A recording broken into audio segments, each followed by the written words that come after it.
하나님에 대한 많은 이름이 있지만 이 시간 우리 좌우의 성도님들과 인사하기 원하는 것은 우리 하나님은 여호와 니시라고 하셨는데 여호와 니시, 우리 하나님은 여호와 니시이십니다라고 우리 좌우의 성도님들께 한번 인사할까요? 우리 하나님은 여호와 니시의 하나님이십니다. 아멘. 혹시 뜻을 아시고 하셨나요? 여호와 니시라고? 아시겠죠? 여호와 니시라는 것은 나의 깃발, 나의 기라는 뜻인데 사실 하나님은 나의 깃발이다, 하나님은 나의 승리다, 승리를 주시는 분이다, 승리의 하나님이시다라는 이 믿음의 고백이죠.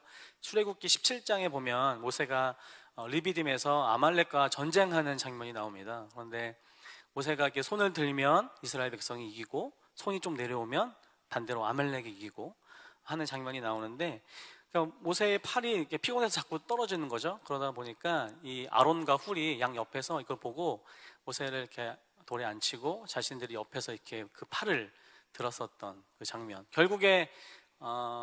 결국에는 이스라엘 백성이 승리를 하죠. 그러면서 모세는 그 안에 제단을 쌓고 이곳이 바로 여호와 니시다, 승리를 주신다, 하나님은 우리의 깃발이다, 여호와는 나의 기이다 라는 고백인데요.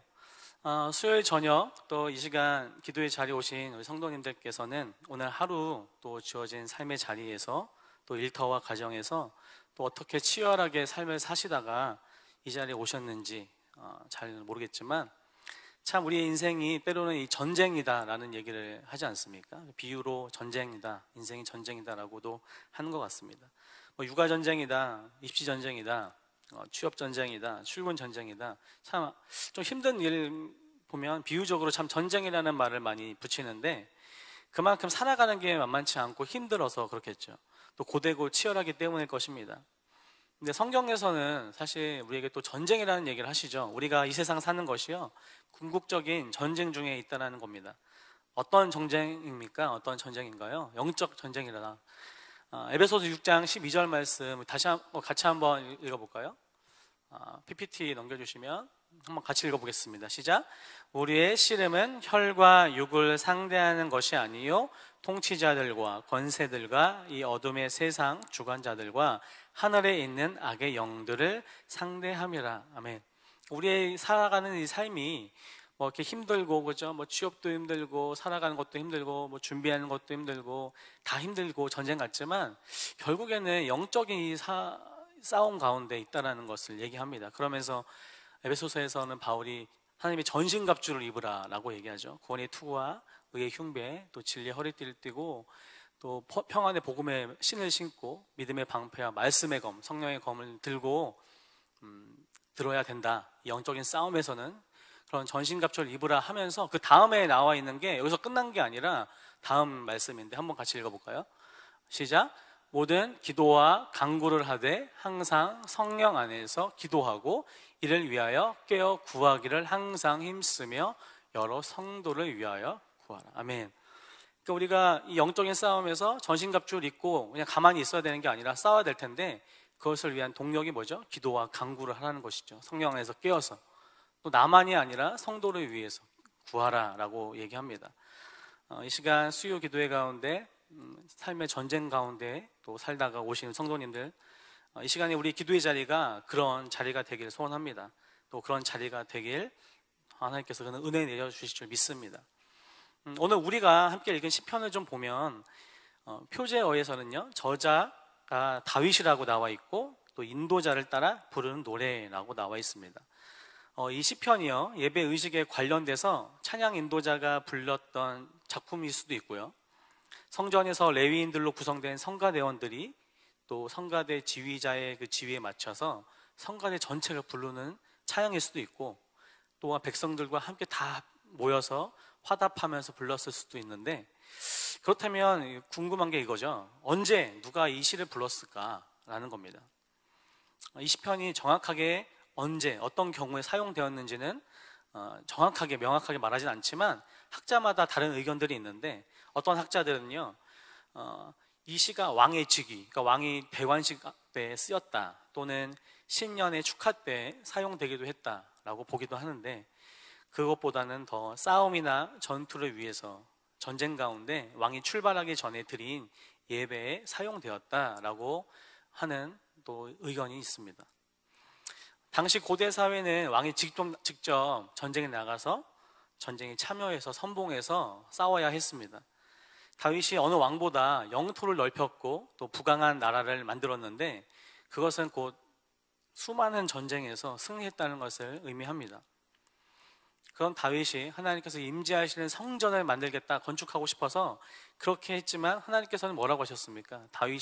다윗에게 내 손에 피를 심히 많이 흘렸고 크게 전쟁하였다고 하시면서 성전 짓는 것을 아들인 솔로몬에게 넘기시죠. 어쩌면 가장 전쟁에서 많은 승리를 거두고 가장 부강한 영토를 확장했던 이 다윗이었지만 과연 늘 전쟁 가운데 어떤 마음으로 나아갔을까, 그리고 어떤 노래를 불렀을까가 아마 이 시편 20편의 모습이 아닌가 생각해 봅니다. 그런데 시편 20편은 분류상 제왕시로 되어 있는데 이 제왕시가 뭐냐면 기름 부음을 받은 왕에 대한 시편이라고 할 수 있습니다. 그러니까 이스라엘 다스렸던 이 왕을 의미하기도 하고 다윗을 의미하기도 하지만 넓게는 바로 곧 오실 메시아 예수 그리스도를 얘기하고 있는 것입니다. 우리가 함께 읽었지만 20장을 보면 시편 20장은 전쟁에 나가기 전에 왕과 또 군인들을 위해서 온 백성들이 하는 기도이자 찬양인 것을 우리가 좀 알 수 있습니다. 그런데 이 기도는요 아주 편하고 서정적이고 평화로울 때 하는 기도가 아니라는 것이죠. 우리가 생각하는 기도보다 어쩌면 더욱 절박하고 간절한 그 시기에 그때에 이 찬양과 기도가 울려지고 불려졌을 겁니다. 저는 감사하게도 전쟁을 경험해 보지 않았습니다. 그런 세대인데 우리 성도님들 가운데 아직 혹시 전쟁을 경험해 보신 성도님들께서 계신다면 그 기억과 공포감은 아마 생생할 겁니다. 되게 오래 가죠, 트라우마가. 근데 당시 이스라엘 백성들의 역사 가운데 늘 이 전쟁은 함께 했습니다. 얼마나 두려웠겠습니까? 역사 가운데 구약을 보면 알 수 있듯이 이스라엘이 평탄한 날이 과연 얼마나 있었을까 싶죠. 늘 전쟁의 역사였고 고향을 떠나 포로의 역사, 포로로 잡혀갔던 역사였고 떠돌이의 역사였고 이민자의 생활이었습니다. 물론 최고의 전성기를 누리고 또 다윗의 시대에 나가기만 하면 어쩌면 승리를 했기 때문에 다윗과 이 군사들의 그 막강한 또 그들의 군사력이 있었기 때문에 아마 백성들은 좀 편했을지도 몰라요. 그렇지만 전쟁이라는 것이 무엇입니까? 전쟁에 패하기라도 하면 곧바로 자신들의 안전과 안녕을 보장해주지 않지 않습니까? 또 전쟁의 승리가 그들에게는 간절한 소원이었죠. 왜냐하면 전쟁 하나로 또 전쟁을 통하여서 한 나라의 흥망성쇠뿐만 아니라 수많은 생명이 달려있기 때문입니다. 어쩌면 이제 전장 앞에서 다윗이 군사들과 함께 나아가려고 할 때 온 백성들이 앞에 모여서 함께 이 찬양을 한 거로 생각하면서 한번 2절부터 5절인데요. 그런 의미로 좀 생생하게 2, 3, 4, 5절을 한번 그렇게 좀 머리 상상하면서 한번 읽어보기 원하는데요. 같이 읽어볼까요? 시작! 성소에서 너를 도와주시고 시온에서 너를 붙드시며 내 모든 소재를 기억하시며 내 번제를 받아 주시기를 원하노라. 내 마음의 소원대로 허락하시고 내 모든 계획을 이루어 주시기를 원하노라. 우리가 너의 승리로 말미암아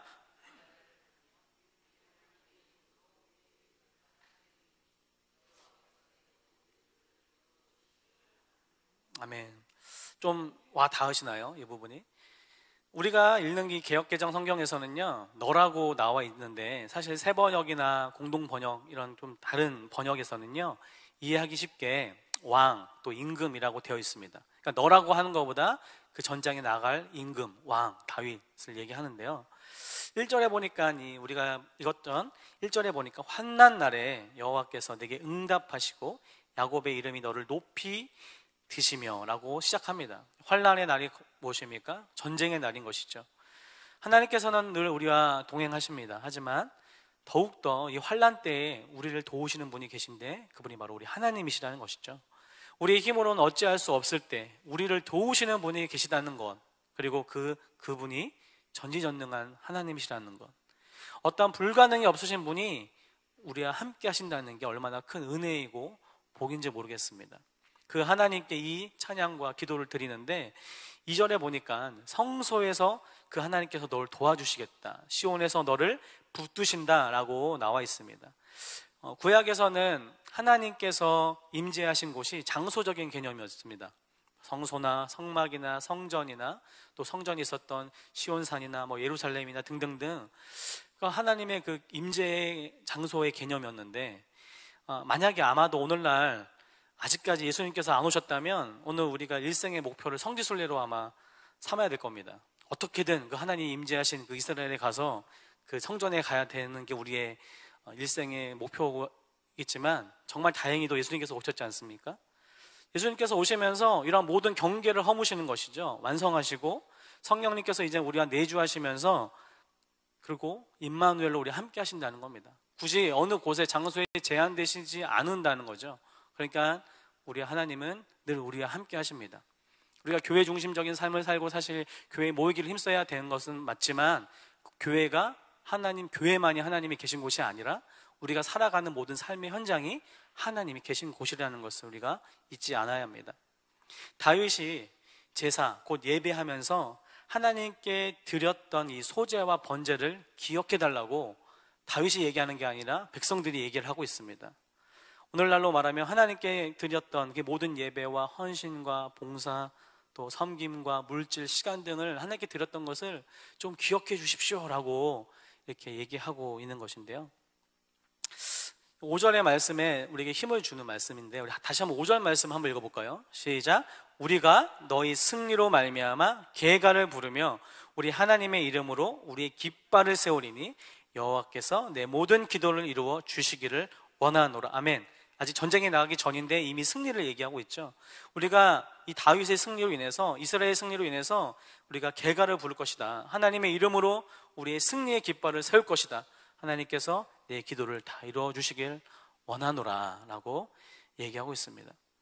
어쩌면 1절부터 5절까지의 말씀이요, 백성들이 하는 기도와 찬양이었다면 이 기도에 대한 이 화답이 나오는 게 다 이후의 말씀인데, 아마 제사장의 화답이었다라고 많은 학자들이 얘기하는데요.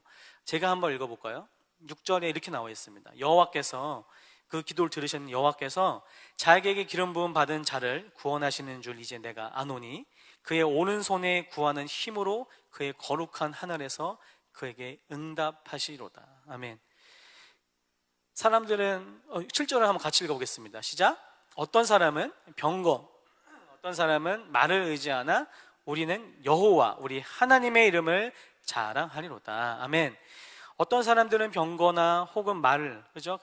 그 시대의 가장 군사력의 척도라고 할 수 있는 병거와 말을 의지하겠지만, 세상적인 기준과 인간적인 수단과 방법을 의지하겠지만, 하나님의 백성인 우리는 그것을 의지하는 것이 아니라 뭐라고 합니까? 그 너머에 계신 하나님을, 온 세상을 주관하시는 하나님을 의지하며 그의 이름을 부르고 자랑하겠다라고 결단하고 있는 것입니다.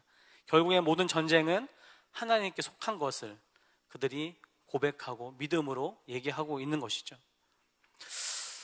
결국엔 그들은 비틀거리고 엎드려지지만 8절이 말씀이죠. 우리는 일어나겠고 9절에 여호와여 왕을 구원하소서, 우리가 부를 때 우리에게 응답하소서라고 아마 이 찬양을 같이 하고 기도를 하고 다윗과 군사들을 전쟁에 떠나보내고 있는 모습이라고 생각합니다. 좀 말씀을 좀 정리할 텐데, 우리 성도님들 가운데요, 혹시 20장 1절에 나와 있는 말씀처럼 환난의 날에 계신 분은 안 계십니까? 혹시 환난을 겪고 계신 분, 이미 환난을 겪으셨던 분, 아니 어쩌면 우리의 인생이라는 게 계속된 환난의 연속일 수 있죠. 어떠한 장애물, 문제들이 늘 있습니다. 나의 힘으로, 우리의 힘으로 도저히 넘을 수 없고 해결할 수 없는 많은 문제들이 산재해 있습니다. 그런데 우리가 그때 기억해야 할 것이 무엇입니까? 오늘의 말씀의 힌트에서처럼 우리는 계속해서 하나님을 의지해야 한다는 것입니다.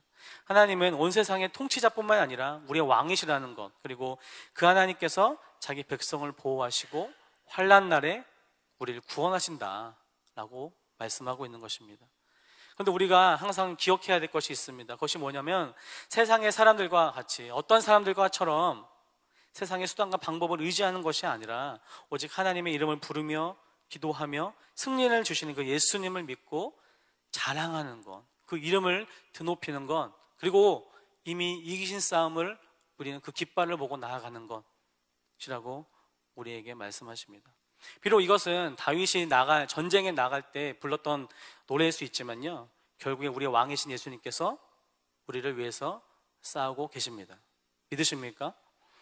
이미 앞서 행하시는 그 하나님께서, 우리의 모든 어려움과 환난과 고난을 아신 그 하나님께서 앞서 행하시고 앞서 일하시고 앞서서 승리를 이루시는 하나님이심을 우리가 잊지 않는 그런 귀한 저녁 시간 되길 소원합니다. 결국엔 궁극적으로 하나님께서 완성시키시고, 그죠? 승리하실 텐데, 저는 이 말씀 보면서 이 찬양이 좀 많이 생각이 났던 것 같아요. 우리 꽃들도라는 찬양인데, 어쩌면 우리의 이 인생, 그죠? 짧으면 짧고 길다면 긴 인생 가운데 유한한 인생을 살아가지만 결국엔 예수님께서 다시 오셔서 완성될 그날을 우리가 좀 꿈꾸면서 나가야 되지 않을까. 눈앞에 보이는 많은 어려움과 또 환난을 바라보기보다 저 천국을 생각하면서, 그리고 완성하실, 승리하실 그 하나님을 우리가 기대하면서 이 찬양하고 오늘 또 이후에 계속 기도하면서 나아갔으면 좋겠습니다.